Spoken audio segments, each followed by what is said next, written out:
കൂട്ടുകാർക്ക് നല്ലൊരു ദിവസം ആശംസിച്ചാണ് മാമ്പഴത്തിന്റെ പുതിയ വീഡിയോയിലേക്ക് സ്വാഗതം. നമുക്ക് നേരെ ഗീതുവിന്റെ ഗോവിന്ദന്റെ അടുത്ത ആഴ്ചയിലെ നല്ലൊരു പ്രമോ വിശേഷം കണ്ടാലോ. അങ്ങനെ അടുത്ത ആഴ്ച നമ്മൾ കാണാൻ പോകുന്ന വിജയലക്ഷ്മിയും ഗോവിന്ദും ഒന്നാവുകയാണ്. അങ്ങനെ വിജയലക്ഷ്മിക്ക് തന്റെ മോനെ തിരികെ കിട്ടുവാണ്. രാധികാമ്മയുടെ വൻ ചതിയിൽ നിന്നും വിജയലക്ഷ്മി ഗോവിന്ദനെ തിരികെ പിടിക്കുകയാണ്. അതിന്റെ വിശേഷങ്ങളും അതോടൊപ്പം തന്നെ ഗീതുവിന്റെയും ഗോവിന്ദന്റെയും പ്രണയം കണ്ടിട്ട് ആകെപ്പാടെ സമതല തെറ്റിയ പോലെ ആയിപ്പോയി രാധികാമ്മയ്ക്ക്. രാധികാമ്മ അവരെ രണ്ടുപേരും തകർക്കാനായിട്ട് ശ്രമിക്കുന്നുണ്ട്. പക്ഷെ എന്ത് ചെയ്യാനാ, ആ പദ്ധതികളൊക്കെ പൊളിച്ചടുക്കുവാണ് ഗീതു. അതിന്റെ കുറച്ച് നല്ല നല്ല വിശേഷങ്ങളൊക്കെയാണ് നമ്മൾ അടുത്തയാഴ്ച കാണാൻ പോകുന്നത്. കഴിഞ്ഞ ദിവസം നമ്മൾ കണ്ടു ഗീതു വലിയൊരു നാടകം കളിക്കുന്നുണ്ട് വിജയലക്ഷ്മിനെയും ഗോവിന്ദനെയും തമ്മിൽ ഒന്നിപ്പിക്കാനായിട്ട്. ഇനി ഇപ്പൊ ഇങ്ങനെ വിട്ടിട്ട് കാര്യമില്ല, അമ്മേനും മോനെയും തമ്മിൽ എങ്ങനെയും ഒന്ന് ഒന്നിപ്പിക്കണം. അപ്പൊ അതിന് വേണ്ടിയിട്ട് രഞ്ജുവിന്റെ കാര്യത്തെ ഡോക്ടറെ കാണാൻ പോണ സമയത്ത് ഗോവിന്ദനും കൂടെ വിജയലക്ഷ്മിനും കൂടെ പറഞ്ഞു വിടുക. എന്നിട്ട് ഗീതു അങ്ങോട്ട് മാറി. അങ്ങനെ പോകുന്ന വഴിക്കാണെങ്കിലോ ഗോവിന്ദ് ഒന്നും സംസാരിക്കുന്ന പോലും ഉണ്ടായിരുന്നില്ല വിജയലക്ഷ്മിയോട്. അങ്ങനെ പിന്നെ കുറച്ച് സമയം കഴിഞ്ഞപ്പോഴാണ് ഗോവിന്ദ് ഒന്ന് സംസാരിക്കാൻ തുടങ്ങിയത്. ഈ സമയം വിജയലക്ഷ്മി പോകുന്നതിന്റെ ഉദ്ദേശങ്ങളൊക്കെ ചോദിക്കുന്നുണ്ട്. ആ സമയത്താണ് ഗോവിന്ദ് പറയുന്നത് രഞ്ജുവിനെ സ്റ്റെം സെൽസ് മാറുന്ന കാര്യമൊക്കെ. എല്ലാം കേട്ട് കഴിഞ്ഞപ്പോഴത്തേനും വിജയലക്ഷ്മി പറഞ്ഞു അതൊന്നും ഒരിക്കലും നടക്കാൻ പോകുന്ന കാര്യമല്ല. അതെന്താ, നടന്നാൽ എന്താ കുഴപ്പം? കാരണം മറ്റൊന്നുമല്ല, ഞാൻ ഇതിനെക്കുറിച്ചൊക്കെ അന്വേഷിച്ചതാ. ഒരു പക്ഷെങ്കിലും 1,00,000-ൽ ഒരാൾക്ക് മാത്രമെങ്കിലോ അതൊക്കെ സക്സസ് ആകുള്ളൂ. വെറുതെ എന്തിനാ അവളുടെ ജീവിതം നശിപ്പിക്കുന്നത്? അവൾ ഒരു പക്ഷെ അവൾക്ക് ഇങ്ങനൊരു അസുഖം ഉണ്ടെന്ന് അറിഞ്ഞു കഴിഞ്ഞിട്ടുണ്ടെങ്കിൽ അവൾക്ക് പിന്നെ ആദ്യമാവും, പിന്നെ ഉള്ള ജീവനും കൂടെ പെട്ടെന്ന് നഷ്ടപ്പെടുവുള്ളൂ എന്ന് പറയാം. പക്ഷെ ഗോവിന്ദ് അങ്ങനെ വിട്ടുകൊടുക്കാനായിട്ട് തയ്യാറല്ലായിരുന്നു. ഗോവിന്ദ് പറഞ്ഞു അതൊന്നും കുഴപ്പമില്ല എന്ന് പറയാം. പിന്നീട് കുറെ സമയം കഴിഞ്ഞപ്പോഴത്തേക്കും ഗോവിന്ദന് ഒരു കോഫി കുടിക്കണമെന്ന് തോന്നി. കാരണം വിജയലക്ഷ്മി നന്നായിട്ടിരുന്ന് തണുത്ത് വിറയ്ക്കുന്നുണ്ടായിരുന്നു. അങ്ങനെ അടുത്ത് കണ്ട് ഒരു ചെറിയ മാടക്കടയിൽ നിർത്തിയിട്ട് കോഫി വാങ്ങിച്ചു കൊടുക്കുകയാണ്. അങ്ങനെ നിൽക്കുന്ന സമയത്താണ് വിജയലക്ഷ്മി പറഞ്ഞു മോളെ എന്നല്ല, സോറി മോനെ, ഇനി എന്നോട് എന്തിനാ ഇങ്ങനെ പിണങ്ങിയിരിക്കണേ? എന്നോടുള്ള വൈരാഗ്യം ഇനിയെങ്കിലും നിർത്തിക്കൂടെ? നിന്റെ അടുത്ത് രാധിക എന്തൊക്കെയോ പറഞ്ഞു തന്നിട്ടുണ്ട്, അതുകൊണ്ടാണ് നീ ഇങ്ങനെ എന്നോടൊക്കെ പെരുമാറുന്നു പറയാം. ഞാൻ ഒരു തെറ്റും ചെയ്തിട്ടില്ലെന്ന് പറയാം. ഇത് കേട്ടതും ഗോവിന്ദനെ കൂടെ ദേഷ്യമായി. ഗോവിന്ദ് പറഞ്ഞു തെറ്റ് ചെയ്തിട്ടില്ല, അത് നിങ്ങൾ എന്ത് വർത്താനാ പറയണേ? ഒരു തെറ്റും ചെയ്യാഞ്ഞിട്ടാണോ എൻ്റെ അച്ഛനെ എന്നെയൊക്കെ ഉപേക്ഷിച്ച് നിങ്ങൾ പോയത്? അല്ല മോനെ, ഞാനത് നിങ്ങൾ കൂടുതലൊന്നും പറയണ്ട, എനിക്ക് മനസ്സിലായി എന്താന്നുള്ളത്. ഒരു തെറ്റും ചെയ്യാഞ്ഞിട്ടാണോ നിങ്ങൾക്ക് ഒരു മോളുണ്ടായെന്ന് ചോദിക്കുക. മുഖത്തടിയേറ്റവല്ലേ ഇപ്പൊ വിജയലക്ഷ്മിക്ക്. ഇതും പറഞ്ഞിട്ട് ഗോവിന്ദ് അങ്ങ് നിൽക്കുമ്പോൾ പെട്ടെന്ന് വിജയലക്ഷ്മി തന്റെ നിരപരാധിത്വം വെളിവാക്കാൻ ശ്രമിക്കുന്നുണ്ട്. പക്ഷെ അതൊന്നും ഗോവിന്ദ് മൈൻഡാക്കുന്നില്ല. പിന്നീട് വന്ന് കാറ് കയറിട്ട് ഗോവിന്ദ് ഭയങ്കര ദേഷ്യത്തിലായിരുന്നു. ഗോവിന്ദന്റെ മുഖം കണ്ടപ്പോൾ തന്നെ വിജയലക്ഷ്മിക്ക് എന്ത് പറയാൻ നിർത്തില്ല. പിന്നീട് കാറ് കയറി കഴിഞ്ഞപ്പോൾ വിജയലക്ഷ്മി പറഞ്ഞു എനിക്കറിയാം നിനക്ക് എന്നോട് വെറുപ്പാന്നുള്ളത്. അതെ, ഈ ലോകത്തിൽ ഏറ്റവും കൂടുതൽ ഞാൻ വെറുക്കുന്ന നിങ്ങളെയാന്ന് പറയാം. ഒരിക്കൽ നിന്റെ തെറ്റിദ്ധാരണകളൊക്കെ മാറും, അന്ന് നീ എന്നെ മനസ്സിലാക്കുമെന്ന് പറയാം. ഇനിയിപ്പോ എന്ത് തെറ്റിദ്ധാരണകൾ മാറാനാ? എനിക്ക് നിങ്ങളെക്കുറിച്ച് കൂടുതൽ തെറ്റിദ്ധാരണകളൊന്നുമില്ല, ശരിയായിട്ട് ധാരണകൾ മാത്രമേ ഉള്ളൂ. നിങ്ങൾ ചെയ്ത ചതിയില്ല ഞാനും എൻ്റെ അച്ഛനൊക്കെ കഴിഞ്ഞിരുന്നേ. പിന്നെ രാധികാമ്മ ജീവിതത്തിലേക്ക് വന്നതിന് ശേഷമാ ഞാൻ പിന്നെ നീ നിലയിലെത്തിയിരിക്കുന്നത്. അതുകൊണ്ട് എനിക്ക് നിങ്ങളെക്കാളും അല്ലെങ്കിലും നിങ്ങളെ ഞാൻ അമ്മയായിട്ട് കരുതുന്നില്ലെന്ന് പറയാം. ഇതൊക്കെ വിജയലക്ഷ്മിയുടെ നെഞ്ചിലേക്ക് തറയ്ക്കുന്ന ഓരോ ആണികളായിരുന്നു. പിന്നീട് ഹോസ്പിറ്റലിലേക്ക് ചെല്ലുക. ഹോസ്പിറ്റലിൽ ചെന്ന് ഡോക്ടറെ കാണുന്നുണ്ട്. ഡോക്ടറെ കണ്ടതിന് ശേഷം പുറത്തേക്ക് ഇറങ്ങി വന്നു കഴിഞ്ഞപ്പം ഗോവിന്ദന് ആകെപ്പാടെ അങ്കലപ്പായി. കാരണം മറ്റൊന്നുമല്ല, ഡോക്ടർ പറഞ്ഞൊരു കാര്യമുണ്ട്. ഇനിയിപ്പോൾ സ്റ്റെം സെൽസ് മാറി ഗോവിന്ദന്റെ വെക്കാൻ പറ്റിയില്ലെങ്കിൽ, ഗോവിന്ദന് പ്രശ്നം ഉണ്ടെങ്കിൽ വിജയലക്ഷ്മിയുടെ സ്റ്റെം സെൽസ് എടുക്കാം. പക്ഷെ വിജയലക്ഷ്മിക്ക് എന്ത് ചെയ്യണമെന്ന് അറിയത്തില്ല. കാരണം തൻ്റെ മകളല്ല രഞ്ജു അനാർക്കിലെ മകളാന്നുള്ള സത്യം തുറന്നു പറയാനും പറ്റില്ല. ആ ഒരു അവസ്ഥയിലായിരുന്നു വിജയലക്ഷ്മി ഉണ്ടായിരുന്നു. എന്ത് ചെയ്യണമെന്ന് അറിയത്തില്ല. ഇനിയിപ്പോ ഗോവിന്ദനോട് സത്യങ്ങളൊക്കെ തുറന്നു പറഞ്ഞാലോ എന്ന് ഓർക്കുന്നുണ്ട്. അങ്ങനെ ഡോക്ടറെ കണ്ടിട്ട് പോരുന്ന വഴിയിൽ ഗോവിന്ദൻ ഇതിനെക്കുറിച്ച് സംസാരിക്കുകയാണ്. എന്റെ പറ്റില്ലെങ്കിൽ നിങ്ങളുടെ സ്റ്റെം സെൽസ് എടുത്ത് വെച്ചിട്ടാണെങ്കിലും ശരി, എനിക്ക് രഞ്ജുവിന്റെ ജീവൻ തിരിച്ചു പിടിക്കണമെന്ന് പറയാം. പിന്നീട് വിജയലക്ഷ്മിക്ക് തോന്നി ഇനി ഇത് മറച്ചു വെച്ചിട്ട് കാര്യമില്ല. തന്റെ മനസ്സിലെ രഹസ്യം ഇനിയിപ്പം മറച്ചു വെച്ചിട്ടുണ്ടെങ്കിൽ അത് വലിയ പ്രശ്നത്തിലേക്ക് ചെന്ന് കലാശിക്കുള്ളൂ. അവസാനം വിജയലക്ഷ്മി ആ സത്യങ്ങൾ തുറന്നു പറയാണ്. എനിക്ക് ഇതിനോട് കാര്യം പറയാനുണ്ട്. ഒരു പക്ഷെ ആരും ഇത് അറിയല്ലോ, രഞ്ജു പോലും ഒരു കാരണവശാലും അറിയാൻ പാടില്ലെന്ന് പറയാം. നിനക്ക് എന്താ പറയാനുള്ളേ? കാര്യം എന്താന്ന് പറ. പിന്നീട് വിജയലക്ഷ്മി ആ സത്യം പറയാണ്. രഞ്ജു എന്റെ മകളല്ലെന്നുള്ള സത്യം. ഇത് കേട്ടതും ഗോവിന്ദന് ആദ്യം സമനില തെറ്റിയ പോലെ അവസ്ഥയായിപ്പോയി. എന്താ കേട്ടെന്ന്, നിങ്ങൾ എന്താ പറഞ്ഞെന്ന് ചോദിക്കുവാണ്. ഞാൻ പറഞ്ഞ സത്യമാണ്, രഞ്ജു എന്റെ മകളല്ല എന്ന് പറയാണ്. മാധവേട്ടന്റെ മോളാന്ന് പറയാണ്. ഇത് കേട്ടതും ഗോവിന്ദന് വണ്ടി നിയന്ത്രണം അങ്ങോട്ട് വിട്ടു. പോയൊരു കല്ലിട്ട് ഒറ്റ ഇടി ഇടിക്കുവാണ്. ആ ഇടിയിൽ തന്നെ ഗോവിന്ദ് എന്ത് ചെയ്യാണ്? ഗോവിന്ദൻ ബോധം കെട്ട് അത്തലേക്ക് ആ സ്റ്റീറിംഗിലേക്ക് തല വെച്ച് കിടക്കുക. വിജയലക്ഷ്മി കിടന്ന് അലറി നിലവിളിച്ചു. എന്ത് ചെയ്യാനാ? ഗോവിന്ദാണെങ്കിൽ ഗോവിന്ദനെ കുലുക്കി വിളിച്ചിട്ട് അനങ്ങൊന്നുമില്ല. പെട്ടെന്ന് ഡോറ് തന്ന് ഇപ്പുറത്തൂടെ വന്നപ്പോൾ ആ സൈഡിൽ കുപ്പിച്ചിലും കാര്യങ്ങളൊക്കെ കിടക്കുന്നുണ്ടായിരുന്നു. അങ്ങനെ അങ്ങോട്ട് ചവിട്ടി ആ ഡോറ് തുറന്ന് പുറത്തിറങ്ങാൻ നോക്കിയിട്ട് സാധിക്കുന്നുണ്ടായിരുന്നില്ല. ആ കുപ്പിച്ചിലേക്ക് കയറി ചവിട്ടി വിജയലക്ഷ്മിയുടെ കാല് മൊത്തം കുപ്പിച്ചില് കയറി തവിട് പൊടിയായിപ്പോയി. പിന്നീട് ആ വയ്യാത്ത കാലും വെച്ചോണ്ട് വിജയലക്ഷ്മി ഓടുവാണ്. ഏതൊരു വണ്ടി കിട്ടുവാണെങ്കിൽ ആ വണ്ടിക്കാരെ വിളിച്ചോണ്ട് എത്രയും പെട്ടെന്ന് ഹോസ്പിറ്റലിലേക്ക് കൊണ്ടുപോകാനായിട്ട്. അങ്ങനെ അങ്ങോട്ടിറങ്ങി ഓടി വരുന്ന വണ്ടിക്കെല്ലാം കൈ നീട്ടി. അവസാനം ഒരു വണ്ടി നിർത്തി. അവരെല്ലാം ചേർന്നിട്ട് ഗോവിന്ദനെ വിജയലക്ഷ്മിനെ ഹോസ്പിറ്റലിലേക്ക് കൊണ്ടുപോകണം. ഈ സമയത്ത് വിജയലക്ഷ്മി തന്റെ കാലിന്റെ മുറിവൊന്നും മൈൻഡ് ആക്കുന്നുണ്ടായിരുന്നില്ല. കാലൊക്കെ മുറിഞ്ഞ് ചോര ഇങ്ങനെ പോയിക്കൊണ്ടിരിക്കുക. പക്ഷെ അതൊന്നും അറിയുന്നും കൂടെ ഉണ്ടായിരുന്നില്ല. അങ്ങനെ ഗോവിന്ദ് മാത്രമായിരുന്നു മനസ്സിലുണ്ടായിരുന്നത്. അവനൊന്നും സംഭവിക്കരുത് എന്റെ ദൈവമേ, ഒരു പോറൽ പോലും എനിക്ക് സംഭവിക്കാതെ എനിക്ക് അവനെ തിരിച്ചു കിട്ടണം, അല്ലേ അറിയാലോ എന്നൊക്കെ പറഞ്ഞുകൊണ്ട് പ്രാർത്ഥിക്കാത്ത ദൈവങ്ങളില്ല. എല്ലാ ദൈവങ്ങൾക്കും നേർച്ചയൊക്കെ നടന്ന് ഹോസ്പിറ്റലിൽ എത്തി. അവിടെയുള്ള പെട്ടെന്നൊരു ഹോസ്പിറ്റലിൽ എത്തിക്കുകയാണ്. അങ്ങനെ അവിടെ എത്തി കുറച്ച് കഴിഞ്ഞപ്പോഴത്തേനും ഗോവിന്ദിന് ബോധമൊക്കെ വീഴുവാണ്. ബോധം വീണ് കഴിഞ്ഞപ്പോഴത്തേനും പിന്നെ നെറ്റിയിൽ മുറിവുണ്ടായിരുന്നുള്ളൂ. ആ ഇടിയുടെ ആഹാത്തി സംഭവിച്ചു പോയ കാര്യമാണിത്. ബോധം വീണ് കഴിഞ്ഞപ്പോഴത്തേനും വിജയലക്ഷ്മിയുടെ അവിടെ കണ്ടു. നോക്കി കഴിഞ്ഞപ്പോഴത്തേനും വിജയലക്ഷ്മിയുടെ കാലേ കൂടെ എല്ലാം ബ്ലഡ് ഇങ്ങനെ ഒഴുകി ഫുൾ ചോരയില് കാലം ഇങ്ങനെ ഇരിക്കുന്ന അവസ്ഥയാണ്. ഇത് കണ്ടതും വല്ലാത്തൊരു അവസ്ഥയും ടെൻഷൻ ആയിപ്പോയി ഗോവിന്ദൻ എന്ത് ചെയ്യണം എന്നറിയത്തില്ലാത്തൊരവസ്ഥ. ഈ സമയം ഡോക്ടർ വന്നിട്ട് ഗോവിന്ദനോട് എങ്ങനെയുണ്ട്, ഇപ്പൊ ബെറ്റർ ആയെന്ന് ചോദിക്കുക. എന്തെങ്കിലും കുഴപ്പമോ പ്രശ്നങ്ങളുണ്ടോ തലകറക്കം ഉണ്ടോ എന്നൊക്കെ ചോദിക്കുക. എനിക്കൊരു കുഴപ്പമില്ല ഡോക്ടറെ, എൻ്റെ അമ്മയുടെ ജീവൻ എനിക്ക് അതാ പ്രധാനം, അമ്മയ്ക്ക് നല്ല ചികിത്സ കിട്ടണം, എനിക്ക് അത് മാത്രമേ ഉള്ളൂ എന്ന് പറയാം.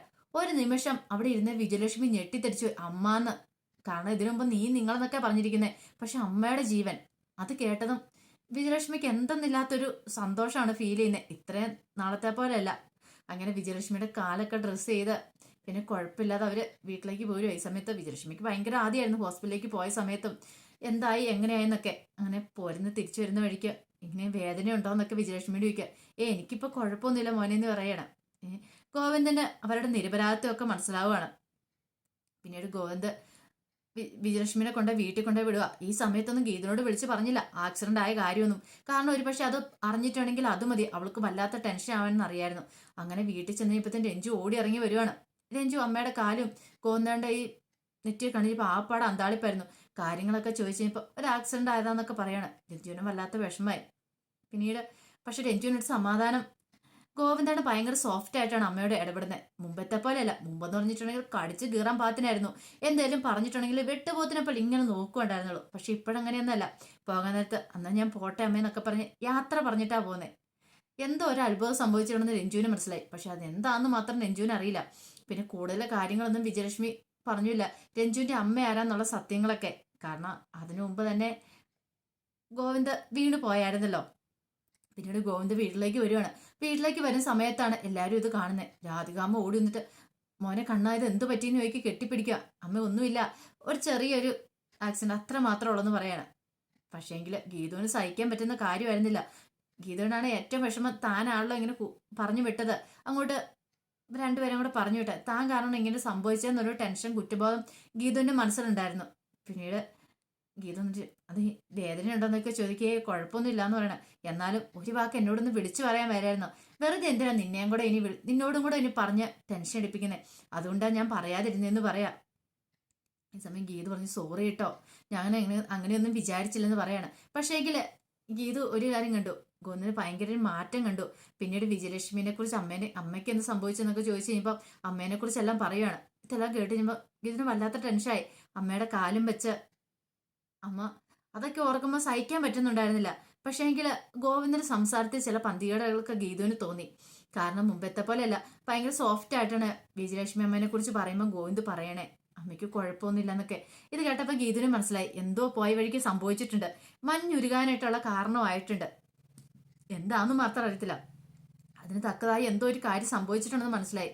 പിന്നീട് ഗോവിന്ദന് മനസ്സിലായി ഇവള് തന്നെ എത്രമാത്രം സ്നേഹിക്കുന്നുണ്ട്. ഒരു പക്ഷേങ്കിൽ താനും അമ്മയെ ഇപ്പൊ വീണ്ടും ഒന്നിക്കാൻ കാരണം ഇവളാണ്. ചിലപ്പോൾ ഇനിയിപ്പോ തങ്ങൾ തമ്മിലുള്ള തെറ്റിദ്ധാരണകൾ എന്തെങ്കിലും മാറ്റാനായിട്ട് അമ്മയും വഴക്കാന്നോ മകനാന്ന് അറിയത്തില്ല, എന്നാലും വഴക്കുണ്ടെങ്കിൽ അതറിഞ്ഞിട്ടാണോ ഒരു പക്ഷേ തന്നെ അമ്മയോടൊപ്പം പറഞ്ഞു വിട്ട് ആ ഒരു ചിന്തയൊക്കെ ഗോവിന്ദനിൽ ഉണ്ടാവുന്നുണ്ടായിരുന്നു.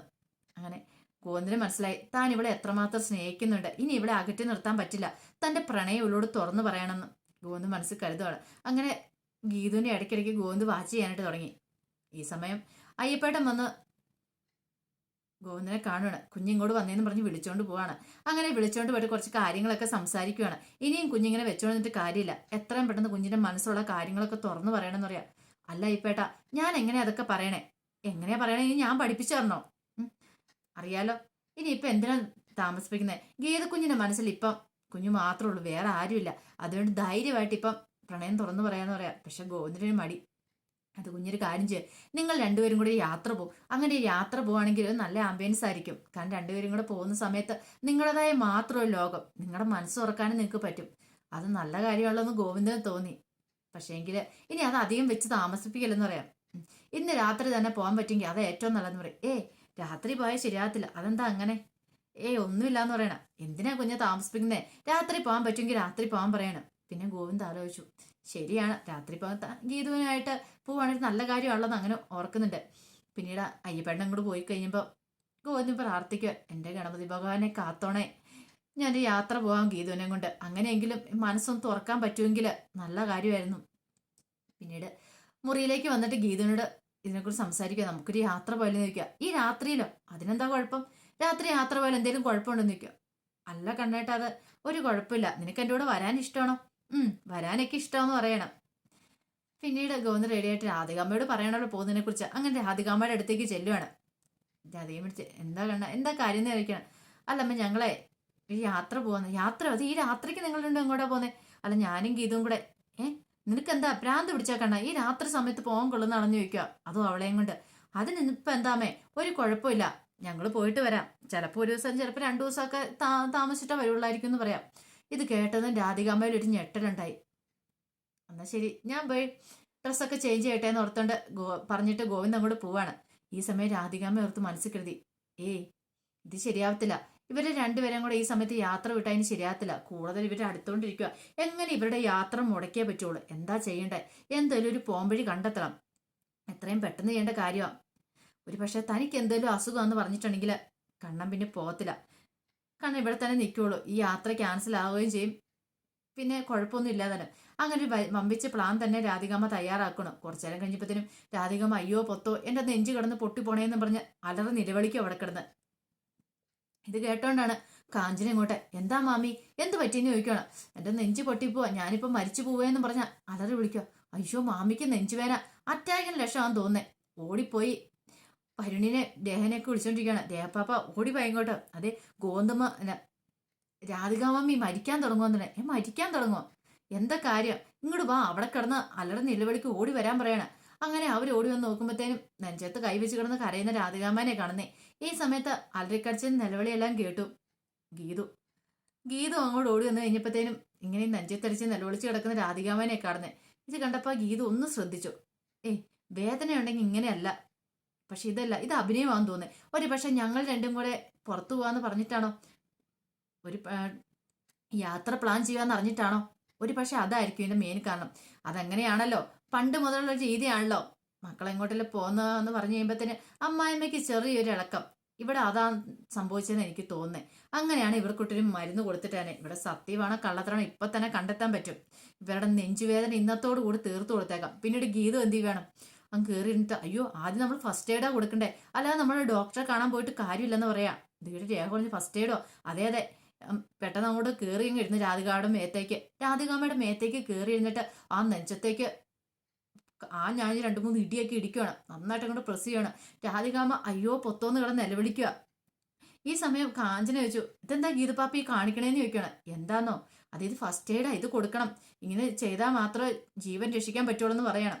ഇത് കണ്ട് ഗോവിന്ദ് അങ്ങോട്ട് വന്നു. ഗോവിന്ദിന് കാര്യം മനസ്സിലായി.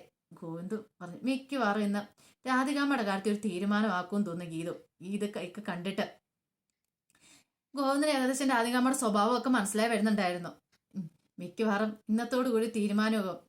ഒന്നെങ്കിൽ രാധികാമ്മയുടെ നെഞ്ചുവേദന പോവും, അല്ലെങ്കിൽ മിക്കവാറും രാധികാമ്മനെ ഇന്ന് ഇല്ലാതാക്കുന്നു ഗോവിന്ദ് മനസ്സിൽ പറയാം. അപ്പൊ അതിന്റെ വിശേഷങ്ങളൊക്കെയാ കാണുന്നത്. അങ്ങനെ രാധികാമ്മയുടെ കള്ളത്തരങ്ങളൊക്കെ പൊളിച്ചെടുക്കുന്നുണ്ട് ഗീതു.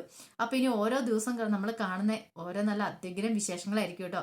അപ്പൊ ആ വിശേഷങ്ങൾക്കായി നമുക്ക് എല്ലാവർക്കും കാത്തിരിക്കാം. പിന്നെ അത് മാത്രമല്ല കേട്ടോ, ഇനി നമ്മുടെ മെയിൻ താരം വരുന്നുള്ളൂ, അനാർക്കലിയുടെ വരവിന്റെ ഉദ്ദേശം എന്താണെന്നോ, രാധികാമ്മയാണോ വിജയലക്ഷ്മിയാണോ ഒന്നും അറിയത്തില്ല. ഒരു പക്ഷേ രഞ്ജുവിന്റെ അവകാശവാദമായിട്ട് വരുന്നതാണെന്നും പറയാൻ പറ്റത്തില്ല. അപ്പൊ അവര് വന്നിട്ട് ഇനി എന്തൊക്കെ സംഭവിക്കുന്ന അറിയത്തില്ല. അവർക്കിനി എന്തായാലും കുറച്ച് ദിവസം കൂടെ ഉണ്ട് ജയിലിൽ നിന്ന് ഇറങ്ങാനായിട്ട്. അപ്പൊ എന്നുള്ളത് അടുത്ത ആഴ്ചയൊക്കെ ആകുമ്പത്തേനും അതിന്റെ കാണത്തുള്ളായിരിക്കും. ഇപ്പൊ ഇനി എന്താ വന്നിട്ട് കാണിക്കുന്നേ, ഇനിയിപ്പം ശത്രുവാണോ മിത്രമാണോ എന്ന് അറിയത്തില്ല നമുക്ക്. അപ്പൊ അതിന്റെ വിശേഷങ്ങളൊക്കെ നമുക്ക് എല്ലാവർക്കും കാത്തിരിക്കാം കേട്ടോ. അപ്പൊ ആദ്യമായിട്ട് കാണുന്നവരാണെങ്കിൽ ചാനൽ ഇഷ്ടപ്പെട്ട ഒന്ന് സബ്സ്ക്രൈബ് ചെയ്യാൻ മറക്കരുതേ. അതോടൊപ്പം തന്നെ കണ്ടുകൊണ്ടിരിക്കുന്ന എല്ലാവരുടെ സപ്പോർട്ടിലായിരിക്കും തുടർന്നും പ്രതീക്ഷിച്ചുകൊണ്ട് എല്ലാവർക്കും ഒരിക്കൽ കൂടി നല്ലൊരു ദിവസം ആശംസിച്ചുകൊണ്ട് നിർത്തുന്നു. നന്ദി.